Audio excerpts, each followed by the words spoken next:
विद्यार्थी मित्रों, तो आप सभी का स्वागत करते हैं हमारे इस YouTube चैनल यूनिक एकेडमी के अंदर। तो विद्यार्थी मित्रों, आज हम कक्षा 12 विषय अर्थशास्त्र का चैप्टर नंबर 6 का MCQ सेक्शन तैयार करने वाले हैं। तो ध्यान से देखना। अगर आपने चैनल को सब्सक्राइब नहीं किया तो सब्सक्राइब करना ना भूले और वीडियो को ज़्यादा से ज़्यादा लाइक करें, कॉमेंट्स करें और साथ ही साथ वीडियो को एक दूसरे के साथ शेयर भी करें। स्टार्ट करते हैं चैप्टर नंबर 6। पहला नंबर, प्रवर्तमान वेतन दर पर काम करने की इच्छा शक्ति और तैयारी होने के बावजूद भी अगर व्यक्ति को काम ना मिले तो उस व्यक्ति को हम बेरोजगार कहेंगे। बेरोजगार किसे बोलते हैं? प्रवर्तमान वेतन दर मतलब मार्केट में जो वेतन चल रहा है उस वेतन पे ही काम चाहिए व्यक्ति को।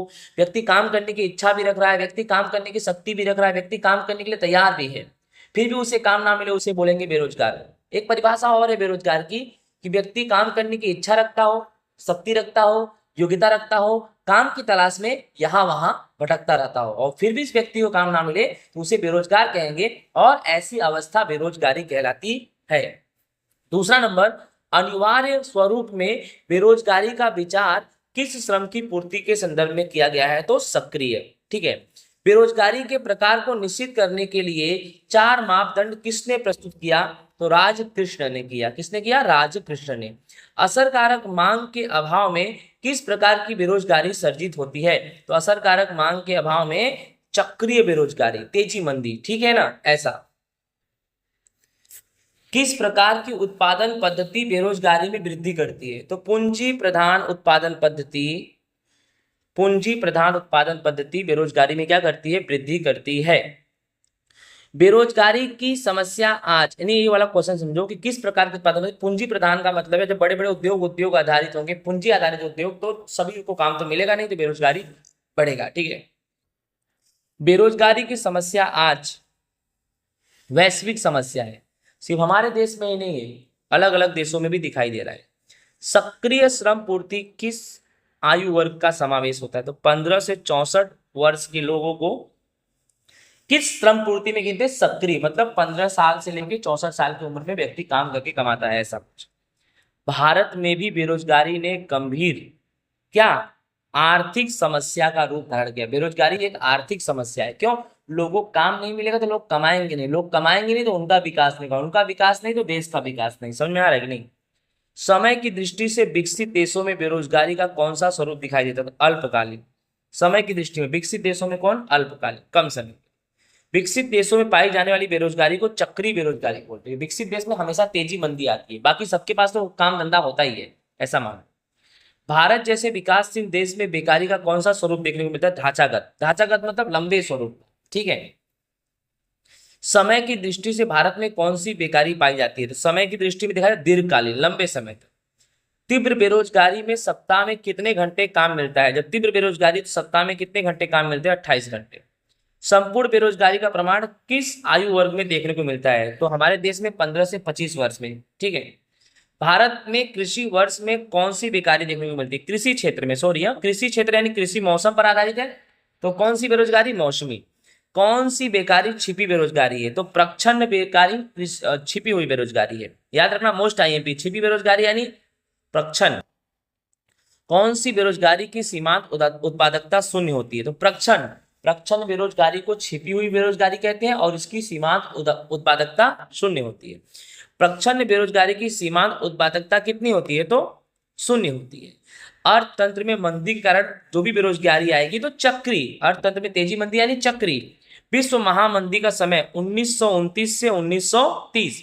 भारत में प्रथम पंचवर्षीय योजना के अंत में बेरोजगारियों की संख्या कितनी थी? 53 लाख। यानी भारत में प्रथम पंचवर्षीय योजना के अंत में देखा जाए तो बेरोजगारी की संख्या भारत में 53 लाख थी। 5वीं पंचवर्षीय योजना के अंत में भारत में कितने लाख बेरोजगार? 348.5, यानी बढ़े। ठीक है। एक अनुमान के अनुसार भारत में प्रतिवर्ष कितने करोड़ जनसंख्या बढ़ती है? तो 1.70 करोड़। एक अनुमान के अनुसार भारत में प्रतिवर्ष कितने करोड़ जनसंख्या बढ़ जाती है? तो 1.70 करोड़। भारत में प्रथम 3 दशकों में औसत लगभग कितने प्रतिशत की दर से आर्थिक विकास हुआ है? तो 3.5%। 10वीं योजना में आर्थिक विकास का दर कितना था? तो 10वीं योजना में आर्थिक विकास का दर 7.6% था। 11वीं योजना में आर्थिक विकास का दर कितने प्रतिशत था? तो 11वीं योजना में आर्थिक विकास का दर 7.8% था। बेरोजगारी को कम करने में कौन सी उत्पादन पद्धति उपयोगी है? तो बेरोजगारी को कम करने में श्रम प्रधान उत्पादन पद्धति उपयोगी है, यानी श्रम प्रधान उत्पादन पद्धति में लोगों को ज्यादा से ज्यादा काम मिलेगा। अब लोगों को ज्यादा से ज्यादा काम मिलेगा तो बेरोजगारी की संख्या घटेगी। वर्तमान समय में बुद्धि धन की क्या स्थिति है, तो ड्रेन ऑफ ब्रेन, याद रखना। विशेष रूप से बेरोजगारी को दूर करने के लिए किस योजनाओं पर विशेष ध्यान दिया गया है, तो पांचवी और छठी। एक समान पूंजी निवेश के द्वारा छोटे उद्योग में बड़े उद्योगों की अपेक्षा कितना गुना रोजगार के अवसर खड़े होते हैं, 7.5 गुना। अर्थात बड़े उद्योगों की तुलना में छोटे उद्योगों में 7.5 गुना ज्यादा रोजगार लोगों को मिल सकता है। तो छोटे उद्योगों की सहायता से ही अपने देश की बेरोजगारी कम की जा सकती है। अंडरस्टूड। किस अर्थशास्त्री के अनुसार भारत में कृषि क्षेत्र में रुपए 1 करोड़ की पूंजी निवेश करने से 40,000 व्यक्तियों को रोजगार दे सकते, तो महालनोबिस ने बोला। महालनोबिस ने बोला कि भारत में कृषि क्षेत्र में 1 करोड़ की पूंजी निवेश करेंगे तो 40,000 व्यक्ति उससे रोजगार प्राप्त करेंगे। बड़े उद्योगों में 1 करोड़ की पूंजी निवेश करेंगे तो कितने लोग को रोजगार मिलेगा, 500 लोग। किस अर्थशास्त्री के अनुसार कृषि क्षेत्र के विकास की दिशा अधिक प्रयत्न करके अनेक गुना रोजगार के अवसर बढ़ा सकते हैं, तो स्वामीनाथन बोलते हैं कृषि क्षेत्र का विकास करो, रोजगार के अवसर पक्का बढ़ेंगे। भारत में आयोजन की शुरुआत सबसे पहले कब हुई, तो भारत में आयोजन की शुरुआत सबसे पहले 1951 में हुई। कौन सा दिवस रोजगार दिवस के रूप में मनाया जाता है, तो 2 फरवरी को मनाया जाता है। मनरेगा में महिलाओं को कितने प्रतिशत आरक्षण दिया गया, तो 1/3। ठीक है। नरेगा योजना कब अमल में आई, तो 2006। मनरेगा योजना कब आई, 2009। मनरेगा योजना में वर्ष में एक व्यक्ति को कितने दिन काम मिलता है, तो 100। यानी मनरेगा योजना एक वर्ष में 365 दिन होता है, 365 दिन में 100 दिन काम देने की गारंटी देता है। दीनदयाल उपाध्याय ग्रामीण कौशल योजना का मुख्य उद्देश्य कितने वर्ष के युवाओं को रोजगार देना है, तो 18 से 35 वर्ष। अर्थशास्त्र में बेरोजगारी तक ही सीमित है, तो सक्रिय श्रम। तो अर्थशास्त्र में बेरोजगारी तक क्या सीमित है, सक्रिय श्रम।